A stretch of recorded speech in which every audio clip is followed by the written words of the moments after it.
Metáfora y enfermedad, giros filosóficos para comprender nuestros sufrimientos. A cargo de Alicia Chamorro Muñoz, soy PhD en filosofía y trabajo en la Universidad Industrial de Santander, Bucaramanga, Colombia.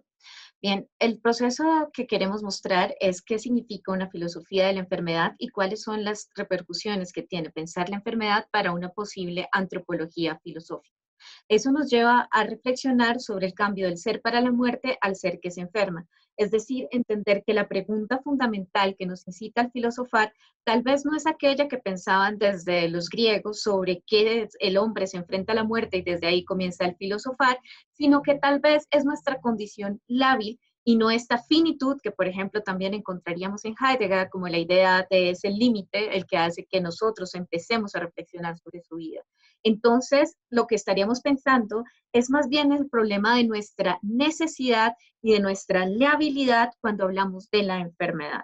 Eso nos lleva a la reflexión clásica sobre Job y la justificación de nuestros dolores. Todos sabemos la historia de Job como aquel que va a ser tentado y que va a sufrir todos los vejámenes para confiar si realmente creía y era digno de la justicia divina o no. Job pierde absolutamente todo, incluso sus amigos le dicen que confiese sus pecados para saber qué era lo que había cometido para que hubiese caído en tal grado de enfermedad. Esto lleva a la idea de ese deseo de contención de aquello que no tiene explicación. Es decir, ante la enfermedad, ante la llaga, generalmente se tratan de buscar justificaciones y muchas veces el problema de las justificaciones es que algunas veces, a partir de los procesos teodiceicos, se trata de volver culpables o nos tratamos de volver culpables de nuestros propios sufrimientos. Esto, por supuesto, lo va a considerar Kant en la imposibilidad de toda teodicea, cuando considera que es enemigo de la razón humana tratar de justificar lo injustificable cuando nosotros no podemos ser responsables del sufrimiento, ¿no? Y este dolor de Job era la voz de la justicia, del sufrimiento de una víctima que no tenía por qué sufrirlo. Eso nos lleva a considerar el problema del miedo al habla, de la llaga y de lo supurante. Parece ser que filosóficamente hemos pensado al humano por gran parte del tiempo, ya sea como esa bestia horrorosa de la que no podemos entendernos, o ya sea como mera razón y pensamiento. Pero, ¿qué significa pensarnos por la llaga o qué significa pensarnos como seres supurantes, dolientes, que huelen y que necesitan afecto? Eso implica pasar de la consideración del dolor metafísico a la enfermedad. Tradicionalmente, y a partir de lo de la teodicea, el sufrimiento corporal se incrustaba en un sufrimiento moral. Aquella enfermedad tenía que tener una justificación en ser pecador y ese sufrimiento moral tenía que ser subido a un nivel más alto, que sería el de la finitud o el pecado original o el dolor metafísico. Ahora, con la idea de la enfermedad como centro de la reflexión filosófica, nos detendríamos es en la herida, nos devolveríamos en este camino recorrido y querríamos volver al sujeto particular corporal que tiene una herida.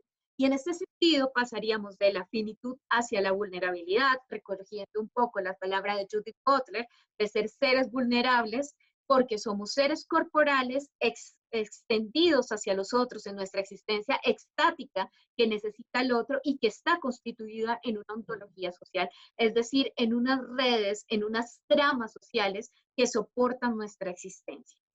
En este sentido, la gran pregunta que surgirá es ¿qué es estar enfermo? Para entender qué es estar enfermo, tenemos que saber que históricamente este debate es amplio, ¿no? Y se ha pensado qué es eso de la medicina, cuál es el lugar del curarse de la medicina en esto. Y podríamos, por ejemplo, traer a colación la interesante reflexión que hace Aristóteles sobre el asunto en su libro Zeta de la Metafísica, donde dice que la medicina no es específicamente una tecné, no es completamente un producir, pero tampoco es completamente una fisis, sino que la medicina está en este lugar intermedio entre el producir técnico, pero también el escuchar a la fisis. Recordemos que para Aristóteles, esta reflexión del juicio práctico de la medicina es fundamental también en su ética Nicómaco, porque se da cuenta que la salud, el enfermar y el recobrarse no se puede entender desde la universalización, pero tampoco hace parte de lo mero y completamente particular.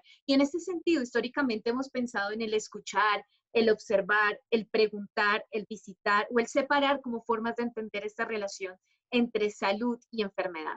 Ahora bien, el debate sobre estar sano y estar enfermo es fundamental y, por ejemplo, aquí apoyándonos en Cunningham, diremos que no es posible encontrar una separación absoluta entre el ser sano y el estar enfermo, sino que es más bien son estados transitorios y que la salud se referiría específicamente a la posibilidad de enfermarse y poderse recuperar, ¿no? Es decir, no hay posibilidades de entender qué es específicamente lo patológico y qué es específicamente lo sano, sino que esos procesos normativos se dan en la vida existencial a partir de cómo podemos recobrarnos. Y por eso entonces podríamos decir que uno de los grandes avances que podría darnos una filosofía de la enfermedad para entender la condición humana es la condición humana como aquel que se recobra, ¿no? Los humanos somos aquellos que luchamos para recobrarnos, que estamos con esta doble ciudadanía, diría Susan Sontag, entre ser enfermos y el estar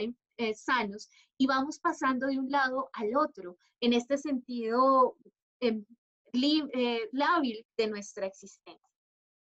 En este paso, tenemos que pensar que otra de los grandes avances que nos va a dar una filosofía de la enfermedad para pensar nuestra condición humana es la radicalidad de entender que no se puede hablar de una completa autenticidad o que esa autenticidad propuesta, digamos, en existencialismos clásicos no es posible en cuanto somos cuerpos acogidos por el otro, en cuanto somos cuerpos que enferman y necesitan del otro. Por eso entonces parece ser que desde este sentido de ser animales que enferman y se recobran, nosotros como humanos somos aquellos que somos atravesados por el cuidado. Un cuidado que se mira en estas dos olas entre la técnica y la física, ¿no? Entre la necesidad del otro que me da una mano y entre esa forma mía de escuchar mi propio cuerpo. Y eso nos lleva al segundo punto y es que pensarnos desde la enfermedad nos lleva a entender nuestra condición humana entre la comunicabilidad de lo incomunicable. Parece ser que el sufrimiento, por supuesto, tiene un nivel incomunicable. Aquello que yo sufro es tan mío que nadie más lo sufre y que nadie más lo podría entender. Pero al mismo tiempo, buscamos comunicarlo. Buscamos comunicar y decirle al otro qué es aquel dolor que estoy sintiendo.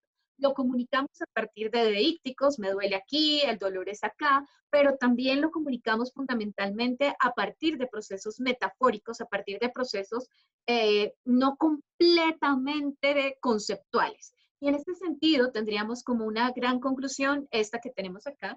La enfermedad debemos comprenderla en un marco que diluya las fronteras específicas entre lo que se denominó patológico y saludable, también entre órgano y el ser enfermo. La razón es que estas divisiones dejan de lado la experiencia existencial del sujeto enfermo que procura lograr procesos de compensación. En esos procesos de compensación o cómo nosotros tratamos de curar por un lado, de recobrarnos socialmente y además de eso poder contarlo, podemos decir que las metáforas de nuestro estar enfermo implican esos desarrollos entre lo que se oculta y lo que se desoculta, es decir, entre esa incomunicabilidad. En ese mismo sentido, toda metáfora de la enfermedad es un historial, es decir, la enfermedad se entiende históricamente y va cambiando, y en cierta manera es una forma de entender aquello que no podemos decir. Así la metaforología permitiría abrir un espacio renovado para la discusión de la antropología filosófica en general y de la enfermedad en particular, al permitir comprender aquello que conceptualmente se escapa, pero que exige de todas maneras comprensión.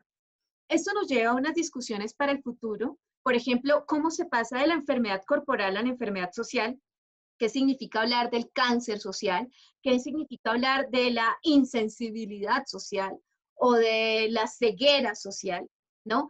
¿Cómo se da el paso de la enfermedad particular a una enfermedad social y al revés? ¿Cómo se da el paso de aspectos sociales a la comprensión de la enfermedad, como es el caso de entender el cuerpo como campo de batalla o la guerra contra la enfermedad? En estos dos niveles de cuando tomamos enfermedades del cuerpo para entender lo social y cuando tomamos categorías sociales para entender la enfermedad del cuerpo, se nos abren horizontes de sentidos y nuevas posibilidades de razonabilidades, que en ese proceso de ocultar y desocultar metafórico tenemos que tener cuidado, porque en algunos puntos puede ayudarnos, pero en otros puntos puede estar dificultando las formas de comprensión, como por ejemplo en el campo de la guerra, o en la idea de la guerra, o en la idea del campo, porque implica como la posibilidad de eliminar una vulnerabilidad corporal que al fin de cuentas no es posible eliminar. Aquí tengo la bibliografía consultada y muchísimas gracias. Aquí está mi correo, anchamom@wis.edu.co, por si alguno tiene alguna duda o quiere continuar con la discusión.